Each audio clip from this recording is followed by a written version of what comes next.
Bien, alors le corrigé de l'exercice que je vous avais laissé, donc on prend une carte dans un jeu de 32 cartes et on considère le jeu suivant.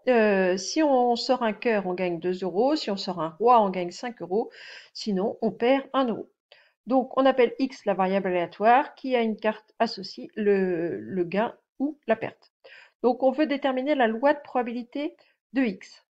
Donc, pour pouvoir déterminer une loi de probabilité, avant de faire quoi que ce soit, il faut un petit peu regarder quelle valeur peut prendre la variable. Donc ici, elle peut prendre sans problème 2, 5 ou moins 1. Je perds 2 euros, ça fait un gain algébrique de moins 1. Mais c'est pas tout. Il y a une quatrième valeur que peut prendre notre variable. En effet, on gagne 2 euros si on a un cœur et 5 euros si on a un roi. Du coup, si on a le roi de cœur, on va gagner 5 et 2, 7 euros. Donc notre variable, elle peut prendre les valeurs 2, 5, moins 1 et 7. Donc ensuite, une fois qu'on a identifié les 4 valeurs que peut prendre la variable, ben, il suffit de calculer la probabilité que votre variable fasse 2, qu'elle fasse 5, qu'elle fasse moins 1 et qu'elle fasse 7. Donc là, c'est pas difficile, vous faites ça depuis le collège. Donc la probabilité ici de gagner 2 euros, ben, c'est la probabilité de tirer un cœur. Alors tirer un cœur qui ne soit pas le roi, puisque le roi de cœur, lui, va faire un gain de 7 euros. Donc du coup, dans un jeu de 32 cartes, il y a 8 cœurs, moins le roi, ça fait 7 cartes sur un total de 32. Donc la probabilité que la variable fasse 2, c'est 7 sur 32. La probabilité de gagner 5 euros, c'est la probabilité de sortir un roi. Donc dans un jeu, il y a 4 rois. Mais là encore, il faut exclure des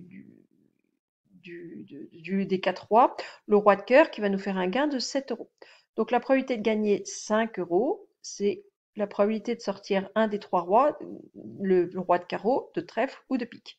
Donc ici, c'est 3 sur un total de 32 cartes. Donc la probabilité que la variable vaille 5, c'est 3 sur 32.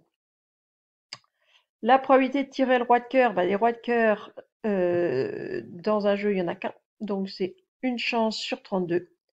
Et puis, bah, il nous reste à calculer la probabilité de perdre. Bah, quand est-ce qu'on va perdre? Bah, dans tous les autres cas de figure. Donc en gros, dans notre jeu, il y a 7 et 3 et 1, c'est-à-dire 11 cartes qui permettent de gagner. Toutes les autres font perdre. Et puis, combien il y en a? Bah, 32 moins 11, il y a 21 cartes qui font perdre. Donc la probabilité de perdre 1 euro,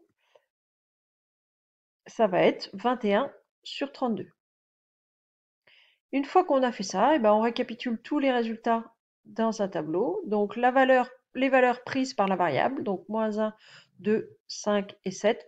En général, on met les valeurs dans l'ordre croissant. C'est plus lisible. Alors, c'est pas une règle absolue, on n'est pas obligé. C'est quand même quelque chose. Alors, croissant ou décroissant, mais on essaye de respecter un certain ordre dans les valeurs prises par la variable. Et puis en dessous, la probabilité. Donc, la probabilité d'avoir moins 1, 21 sur 32. La probabilité d'avoir 2, 7 sur 32. La probabilité d'avoir 5, c'est 3 sur 32. La probabilité de gagner 7 euros, c'est 1 sur 32. Une fois que vous avez fait ça, pensez à vérifier systématiquement que quand vous faites la somme de toutes vos probabilités, ça doit valoir 1, puisque normalement, vous allez tomber sur un de ces 4 gains-là. Donc, et c'est pas possible de faire autrement. Donc, on doit retrouver la probabilité de l'univers, c'est-à-dire 1 lorsqu'on fait la somme des 4 probabilités. Bon, bah ici, c'est le cas, hein, 21 sur 32 plus 7 sur 32 plus 3 sur 32 plus 1 sur 32. Ça fait bien 1. C'est tout pour cet exercice.